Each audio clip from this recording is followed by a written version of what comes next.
ঘুম ঘুম চোখ শিওরে তুমি, চোখের পাতা বোঝনি। দেখেছি নির্ঘুম তোমায় যতবার চোখ মেলেছি, আদরে মমতার চাদরে ছিলে আছো তুমি জানি। শত সন্তানের জন্ম দিয়েছ তুমি পারো জননী, সহস্র সন্তান যোগ্য সম্মান দিতে পারবে না জানি জননী। তবু মমতায় নিঃস্বার্থ আলিঙ্গনে নিয়েছ জানি, তুমি তাই মাগো সৃষ্টির সেরা আমার জননী।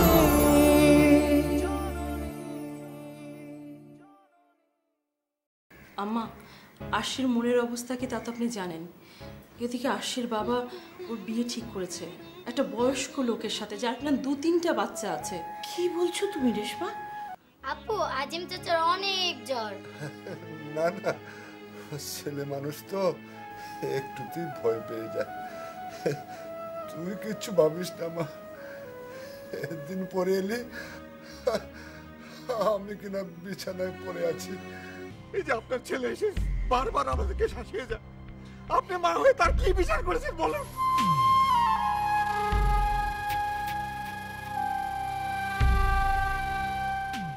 অফিসে সবকিছু ঠিকঠাক ছিল তো শাকির? হ্যাঁ, সবকিছু ঠিকঠাক, কোনো প্রবলেম হয়নি। গুড। এটা কিন্তু তোমার জীবনের প্রথম বিজনেস যেটা তুমি আমার সঙ্গে পার্টনারশিপে করছো। আচ্ছা একটা কথা বলো তো, তোমাদের বিয়ের পর থেকে আমি কতগুলো অফার, কতগুলো বিজনেস কন্ট্রাক্ট নিয়ে তোমাদের বাড়িতে গেছি, সব তোমার মা ফিরিয়ে দিয়েছেন কেন বলো তো? আসলে আম্মু চান না আমি কারো হেল্প নিয়ে। আমি কিন্তু অন্য কেউ নই শাকির, আমি তোমার শাশুড়ি। তবে এখন আমার এই কথাটা বলতে খুব গর্ব হয় যে তুমি আমার একমাত্র মেয়ের জামাই, আমার ছেলের মতো। আর তার আত্মসম্মান বোধ সবার চেয়ে বেশি সেন্সিটিভ, ঠিক কিনা বলো? এই যে এখন কাজ শুরু করলে, সেটাও শাশুড়ির সাথে প্রফিট শেয়ারিং করে। আই রিয়েলি লাইকড ইট। তবে বি রেডি শাকির, এরপরে তোমাকে শুধু ওপরে উঠতে হবে। বিজনেসে একবার সিঁড়িটা পেয়ে গেলে তাকে কেউ ধরে রাখতে পারে না। প্রথম কাজ থেকে 10-20 লাখ টাকা, তারপরে সেটাকে আরেকটা কাজে লাগাবে, সেখান থেকে 10-20 লাখ টাকা, এভাবেই মাল্টিপ্লাই হতে থাকবে টাকা। এটাকেই তো বিজনেস বলে, তাই না বাবা? জি।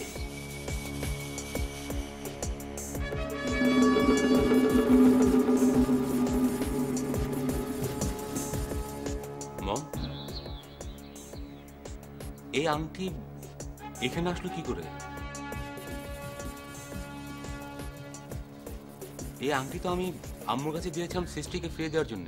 ও, তোমার মা একজন গ্রেট লেডি, সমাজে তার ভীষণ নাম, তবে একটু না কুচু, এই আর কি। যাকে বাদ দাও। আচ্ছা, আম্মু কি এখানে এসেছিলেন? আশ্চর্য শাকির, এটা ওর ছেলের শ্বশুর বাড়ি। she can come anytime she wants।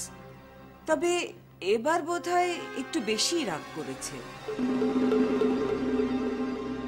Leave it Shakir.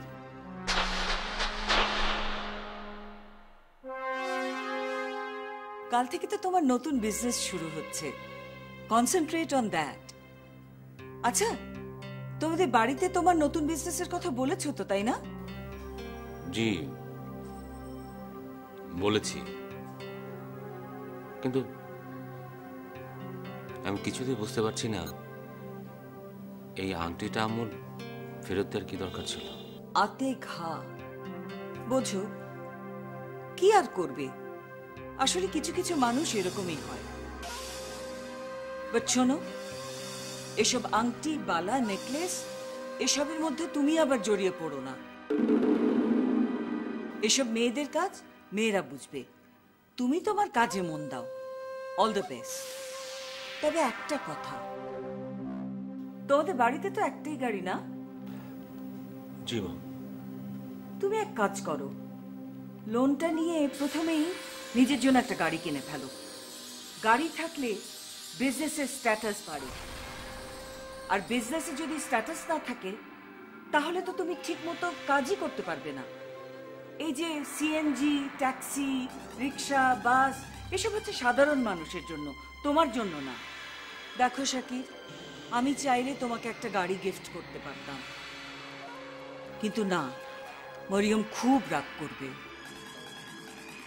তার চেয়ে বরং তুমি একটা কার লোন নিয়ে গাড়ি কিনে ফেলো, সেটার গ্যারান্টার বরং আমি হব। তবে তার আগে তোমার আম্মু আব্বুর সাজেশন নিও, তারা কি বলে শোনো। সবসময় মনে রাখবে, বিজনেস করতে গেলে স্ট্যাটাস লাগে, ওটা না হলে তুমি দাঁড়াতেই পারবে না। জি মম। আর আংটিটা আমার হাতে দিন, আমি নিজে সৃষ্টিকে। শাকির, আমি আবারও বলছি, এসব ছোটখাটো ব্যাপার তুমি মাথা থেকে ঝেড়ে ফেলো। সামান্য একটা গিফট নিয়ে বাড়িতে অযথা অশান্তি করার কোনো দরকার নেই। ও, বাড়িতে কিন্তু সবাইকে বলো তোমার এই প্রথম প্রজেক্ট থেকে কত টাকা তোমার লাভ থাকবে। জি মম।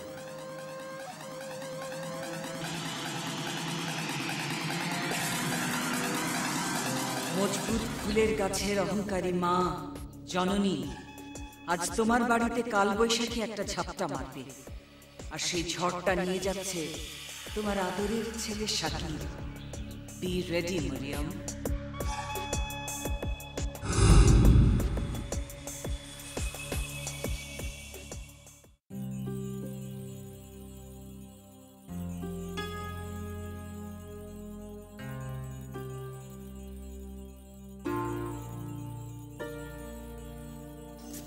ডাক্তার কিন্তু খুব ভালো ওষুধ দিয়েছে, দেখলে না খাওয়ার পর চাচা কিরকম আরাম করে ঘুমাচ্ছেন।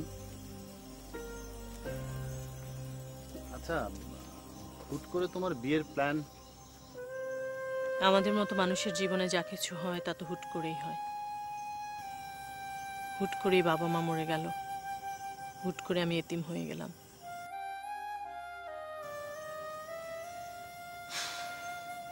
তারপর থেকেই তো এই এতিমখানায় আশ্রয় মিলল। দেখো একটা বিষয়, আমি কে, কি আমার পরিচয় কিছুই জানি না। আমাদের মতো মানুষের জীবনে এই হুট করে শব্দটা তো একেবারে মিশেই আছে, তাই না? আমিও তো হুট করে চলে গেলাম। ভালোই তো করেছো, ভালো একটা চাকরি পেয়েছো। এখানে থেকে কি করতে বলো? এটা তো ভালোই হয়েছে। কেন, তুমি তোমার চাকরি নিয়ে খুশি না? এখানে তো একঘেয়েমি জীবন ছিল, ভালোই হয়েছে না? এখন নতুন একটা জীবন পেয়েছো। আচ্ছা, শুনেছি তোমার হাজবেন্ড নাকি চিটাগাং থাকে? হ্যাঁ, কয়েকদিন পর আমিও ওর কাছে চলে যাব। আচ্ছা, তুমি এখানে কতদিন আছো? চাচার অসুখ, আগে উনি সুস্থ হয়ে উঠে দাঁড়াক। যতদিন উনি সুস্থ না হচ্ছে ওনাকে ছেড়ে যাওয়া কি ঠিক হবে বলো? দেখো, তোমার চাকরির আবার কোনো ক্ষতি করো না যেন। না, যদিও এখানকার বাচ্চাগুলো এত ছোট, অসুখ বিসুখের কিছুই বোঝে না। আচ্ছা, তুমি যাবে কিসে? চলো ট্যাক্সি বা সিএনজি কিছু ধরে দেই। চলো।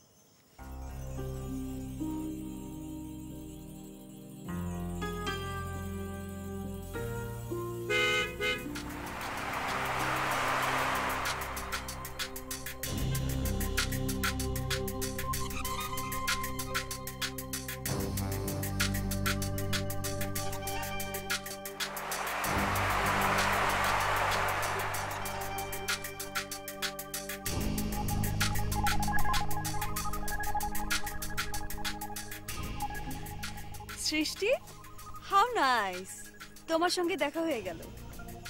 ভাবি, আপনি এখানে? আর এই গাড়ি? ওহো, এই গাড়ি মামের গাড়ি। আমি একটু বেরিয়েছিলাম, মামের সঙ্গে দেখা হয়ে গেল, তো মাম বললো তোকে ড্রপ দিয়ে দিবে, নিয়ে যা। তো তুমি বাসা যাচ্ছ, চলো আমার সঙ্গে। জি আচ্ছা। ইয়াসিন, আমি যাই তাহলে। তুমি একটু বাবাকে দেখো। হ্যাঁ, আমি সময় পেলে আবার আসবো।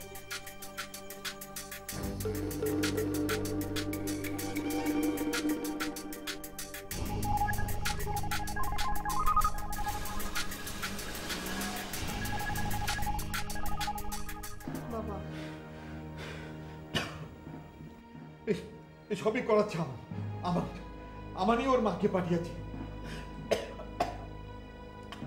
মরিয়ম বেগম উপরে দেখা যে ছেলেকে সে ঘৃণা করে, আসলে আসলে ছেলের পক্ষে তলে ধরে ওকালতি করতে আসে। আরে আরে আমি আমার মেয়েকে কোথায় বিয়ে দেবো সেটা আমার ব্যাপার। তুমি কে তল দেখো। বাবা মা সব বড় লোকের দুটা ফেসেস। আস্তে বাবা আস্তে, শান্ত হও তুমি একটু। তুইও মা অনেক বড় ভুল করেছিস। তুই পড়াশোনাটা ছাড়তে গেলি কেন? আচ্ছা একটু শান্ত হও তুমি, একটু শান্ত হও। তোমার যদি হুট করে কিছু হয়ে যায় তখন আমার কি হবে বলো? আমি তো একা হয়ে যাব বাবা। একটু শান্ত হও তুমি। তোমাকে আমি কতবার বলেছি ডাক্তারের কাছে চলো। না, তুমি তো আমার কোনো কথাই শুনবে না। তোমাকে কিন্তু কালকেই আমার সাথে ডাক্তারের কাছে যেতে হবে অবশ্যই। আরে মা, আমি এখন কোথাও যাব? আমার এখন একটাই কাজ। আচ্ছা তোর বিয়েটা ভালোই করে শেষ করে। সব হবে। তুমি এখন একটু চুপ থাকো, শান্ত হও, একটু শান্ত হও। না আমরা কিছুই জানি না। আম্মা তো ওই বাড়ি থেকে আসার পরে কেমন চুপ হয়ে গেছে। আশিদের বাড়িতে কি কথা হয়েছে কোনো কিছুই আমাদেরকে বলেনি। আব্বাও কেমন যেন ঘুম মেরে গেছে। ওরা হয়তো বা আব্বা আম্মাকে না করে দিয়েছে, যা চেয়ে তো দেবে না। এবার যা করার আমাকেই করতে হবে। আমান, তুই উল্টোপাল্টা কিচ্ছু করবি না। যা একটু প্রোগ্রেস হচ্ছে সেটাই না আবার মাটি হয়ে যায়। কিসের প্রোগ্রেস হচ্ছে ভাবি? সে সবকিছু মাটি হয়ে যাবে। সবাই হাত পা গুটিয়ে বসে থাকবে আর আমি আরশিকে আগুনে ঝাঁপ দিতে দেব? আচ্ছা তুই তাহলে আমাকে বল, কি ভাবি? তুই আরশিকে বিয়ে করবি? এসব তুমি কি বলছো ভাবি? যত সব। আমান, যে স্বপ্ন দেখে সে স্বপ্ন পূরণ করার ক্ষমতাও তাকে রাখতে হয়। ভাবি, এসব বইয়ের কথা শুধু বইয়ে ভালো লাগে। আমার যে স্বপ্ন দেখেছিল না, সেটা স্বপ্নই রয়ে গেছে। আমান, আমার কথা সোজা উত্তর দে, তুই কি বিয়ে করবি? আরশি বিষ খেয়ে মরবে ভাবি, তবু আমাকে বিয়ে করবে। ভাবি, আরশি আমাকে যতটা ঘৃণা করে না, আমি তার চেয়ে ওকে বেশি ভালোবাসি, এখনো বাসি। আর আমি বেঁচে থাকতে ওই বুড়োর সঙ্গে তার বিয়ে দিতে দেব না। নেভার।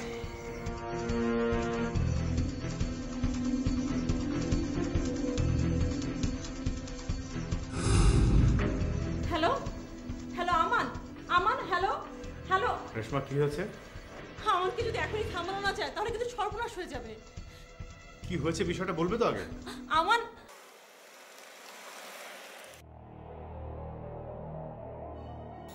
সৃষ্টি, আজিম আঙ্কেল কেমন আছে? ভালো, এই ভাইরাল ফিভার। আর ওই ছেলেটা? এই মহিলার মনের মধ্যে শুধু প্যাচ আর প্যাচ। কোন কথা থেকে কি মিন করবে কেউ বলতে পারবে না। ভাবি, ও আগে এতিমখানাতেই ছিল, পরে চাকরি নিয়ে কোথায় যেন চলে গেছে। কেন ভাবি? না, আমি ভেবেছিলাম তোমার বন্ধু টন্ধু, তাই। না, বন্ধু টন্ধু না। ও যখন এই এতিমখানায় ছিল তখন আমরা একসাথে বড় হয়েছি। ও আচ্ছা, ও বিয়ে করেনি?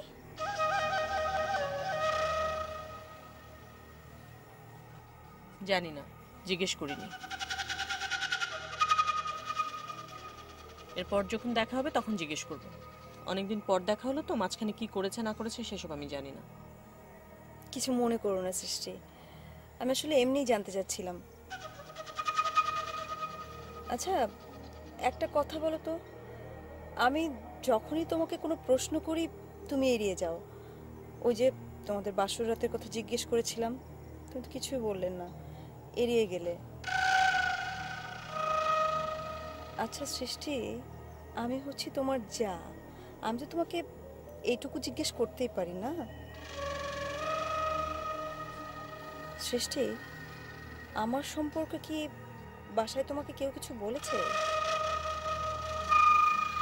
আই মিন আম্মু, বড় ভাবি? ভাবি, আল্লাহ তাআলা আমাদের মাথায় যে ব্রেনটা দিয়েছে না, সেটা দিয়েছে ভালো কাজে ইউজ করার জন্য। আপনার ব্রেনটা একটু ভালো কাজে ইউজ করুন, দেখবেন অনেক ভালো রেজাল্ট আসবে। ঠিক আছে? সৃষ্টি, আমার এই ব্রেনটা যে কোথায় কোথায় ইউজ করব তুমি কিচ্ছু টের পাবে না। শুধু দেখবে তোমার ঘড়িটার সুতো কেটে গেছে। তোমার সব ইতিহাস আমার কাছে এখন পুরো ওপেন হয়ে গেছে। এবার এই ইনফরমেশনগুলো আমি জায়গা মতো প্লেস করব। ব্যাস।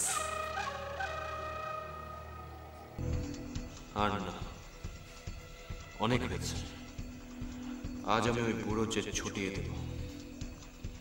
আরশিকে আমি কিছুই বলবো না, তবে ওর বাপ আর ওই বুড়ো যে আরশিকে বিয়ে করতে চায়, দুইজনকে আমি উপরের টিকিট ধরিয়ে দেব আজ।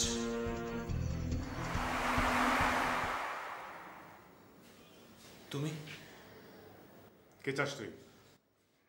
কি চাস?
না আছে বাবা মা, না আছে ভাই বোনের ভালোবাসা, না আছে কেরিয়ার, কিছুই তো নেই আমার।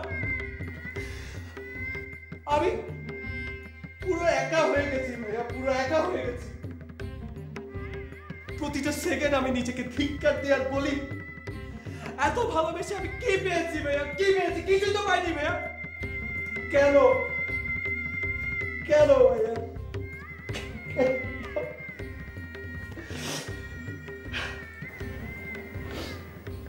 পৃথিবীতে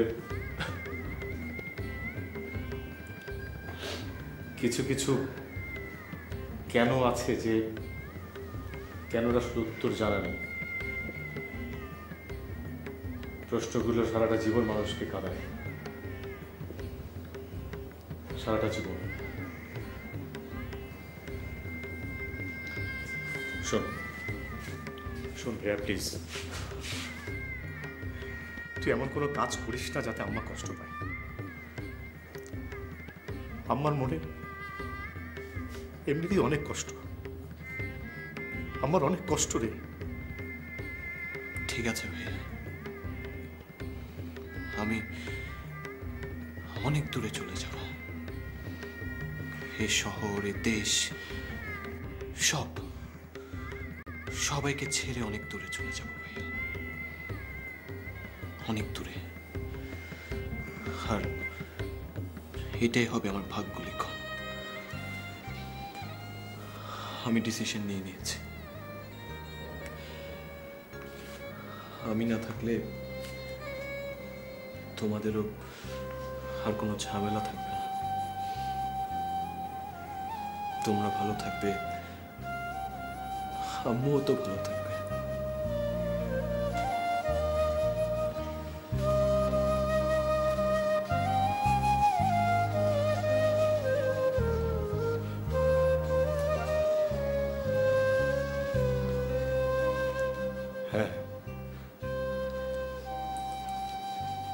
সেটাই ভালো।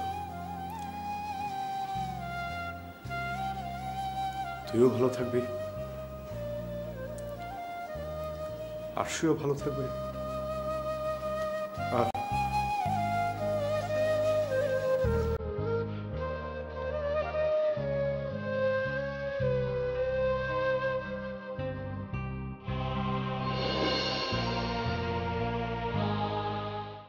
আম্মুর মনে ভয় ঢুকে গেছে, একেবারে ভয় ঢুকে গেছে।